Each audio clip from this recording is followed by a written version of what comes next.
What is up, my viewers and subscribers? I am Mike Wayne, aka Rebel180, and I will be doing Raw reviews of Raw and SmackDown reviews from now all through WrestleMania.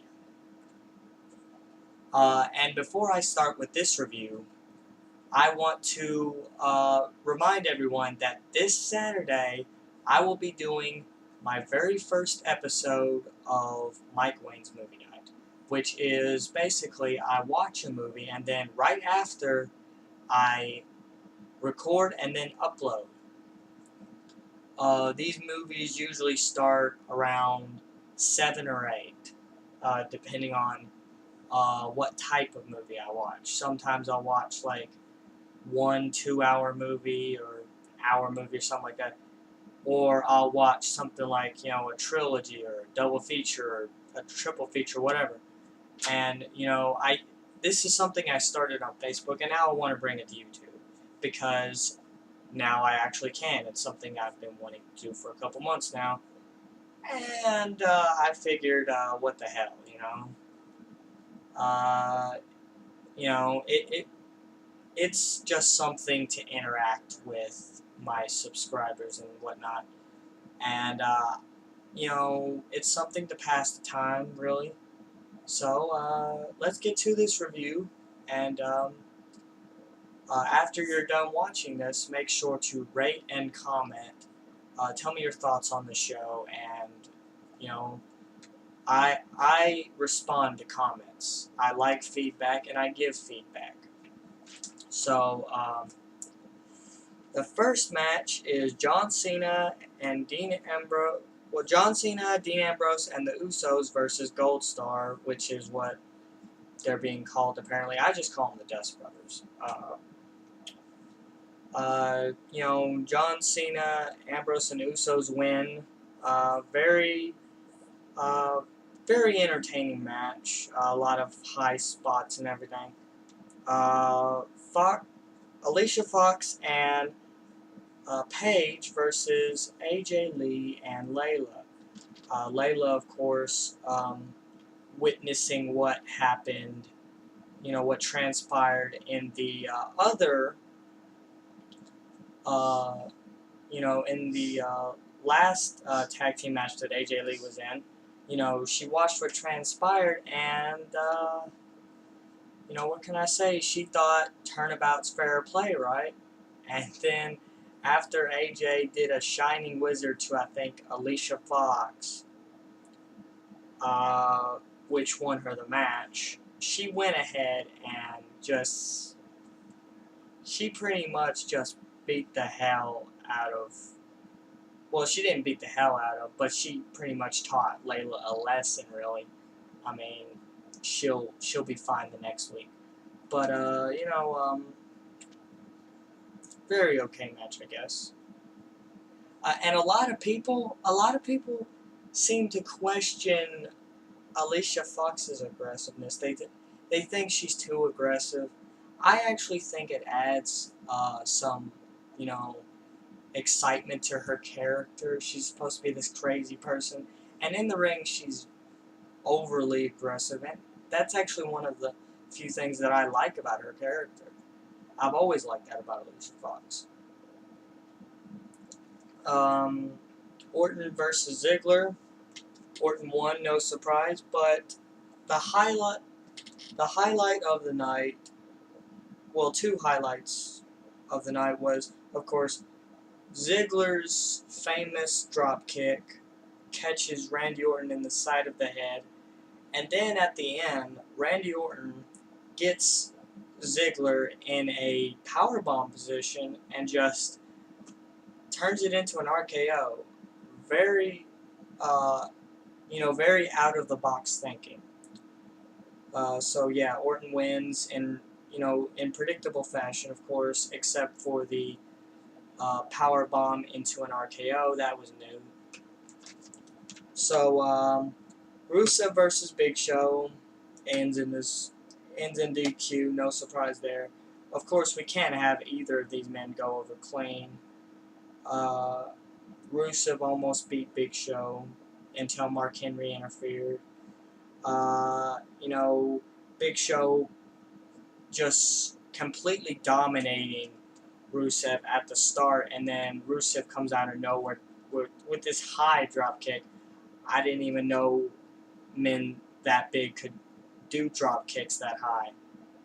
Very impressive. It it's a wonder why people call him.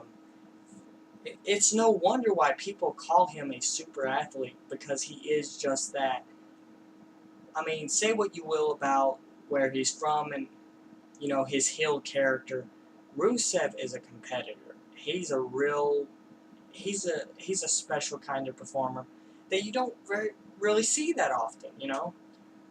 And so, it ends in DQ, and then Rusev gets ganged up on by Big Show, and Mark Henry gets knocked out by Big Show, whatever. But, yeah, that's how it goes down. Sheamus versus The Miz. I'll be honest, I didn't really see this match. I wasn't paying attention because I don't like either of these people, to tell you the truth. But The Miz wins by, I think, oh wait, Rollins versus Swagger. I forgot to mention that. Rollins wins by,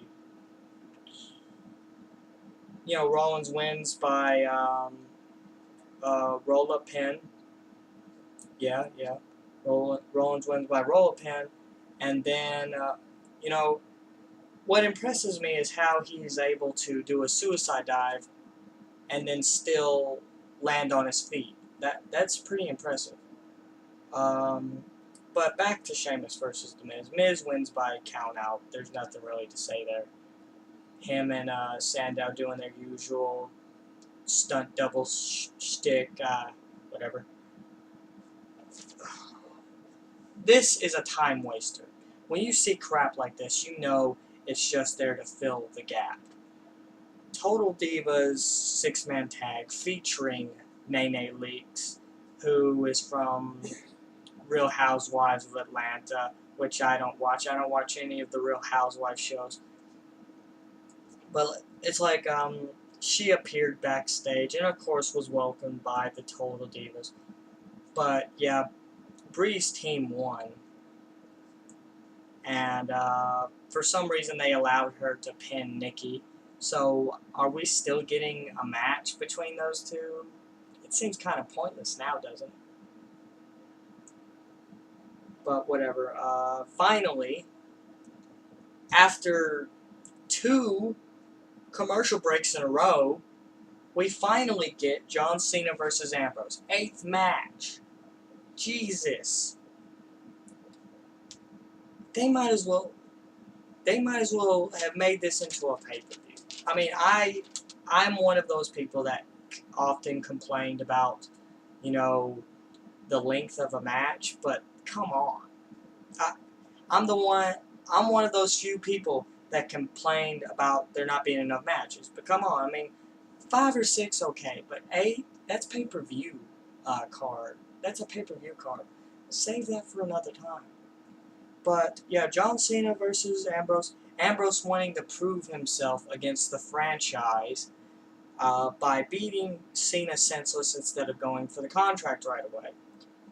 A brawl ensues between the Authority, Cena, and Ambrose.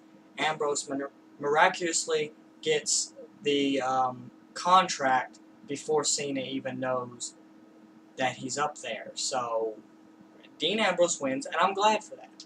I'm glad that they didn't.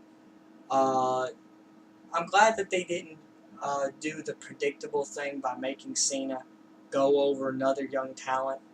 But the thing is, it still doesn't count, because ultimately Cena still didn't get pinned or submitted, so it doesn't count. We need to let Cena get pinned. I'm glad that Dean Ambrose won, because now he can finally get his hands on Seth Rollins, and Seth can't run away. I'm glad for that. But, there comes a time where you have to let Cena get pinned. But all in all, it was a good match. Lots of good spots.